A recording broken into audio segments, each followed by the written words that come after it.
Save Stone Meadows Farm started in 2017. It was a group of fellow residents and citizens of Middletown Township who were in favor of preserving a 168-acre farm, which is directly across the street from where I live here. This particular farm has an incredible history. It goes back all the way to William Penn, really, and then flash forward to the Revolutionary War. Soldiers literally marched up the road here from a fulling mill, and what a fulling mill was is where they made clothing. So there's a tremendous history here. The owners, there's 4 generations of farmers in that house, mainly gentleman farmers. The first fellow was Sol Feinstone, who actually has a school named after him locally around here in the Council Rock School District. And they were great philanthropists. It's a story of success. The organization, as I said before, was put together by just local citizens here who were concerned about preservation. But when we started really thinking about what that really meant in terms of preserving what, and what is the purpose of preserving this land? And that was the core question. What are we trying to do with this?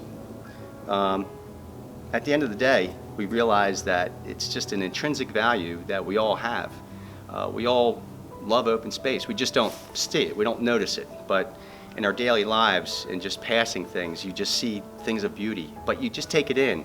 And it's almost like it just relaxes you. It puts you in a different state of mind. And that's why we choose to live where we choose to live. It's not an urban setting. It's a very rural setting, surrounded by urbanization. Started the process.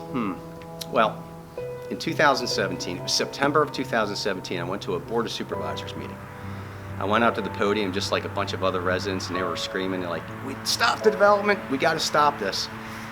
And I got up and I said my piece. I said, you know, it's a shame something amicable couldn't have been done besides developing this farm. So shortly thereafter, the meeting concluded and the attorney approached me and he gave me his business card and he said, "Hey, make an offer." Well, certainly I don't have millions of dollars to buy it. But I thought of the resources of what I could do to buy it. And using funding sources that I knew were available through grants, through county money, through township money, which is designed specifically to purchase properties like this. And I thought to myself, well, you know what? It doesn't hurt to try. You know, let's see where this goes. So we assembled a group, and there were a bunch of groups all over the place talking. And I reached out to those groups, and then we assembled and we created one group, which is called Save Stone Meadows Farm. And interestingly enough, we all had different ideology, different ideas, and different backgrounds. And what really transpired from there was the ability to really reach out to the politicians, local citizens, and really get a grassroots movement going here, which was really pretty neat. Not only did it bring our community together, and I met a lot of great people along the way, but it just really reasserted that people do care, you know, and that probably was one of the most important things to me, to see that people actually really cared, to see, you know, something of this beauty be saved. So what we've done so far, aside from forming the Save Stone Meadows Farm organization, a 501c3 nonprofit organization, we've been able to assemble really our community. It was through an outreach program using social media. Social media worked out fantastic. We have a website. We use Facebook, Twitter, LinkedIn, you name it. We use every source available out there to reach out to people so they have a better understanding of what this property represents in our area. So what we've done to date is really educate our community so they have a better understanding of what direction we can head.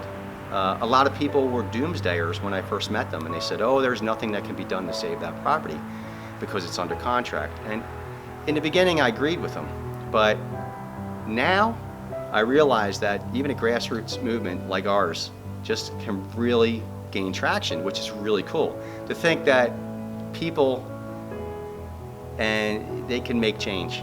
Right now, we are in the process of negotiating what can be done. And so I feel pretty confident they're going to be very successful.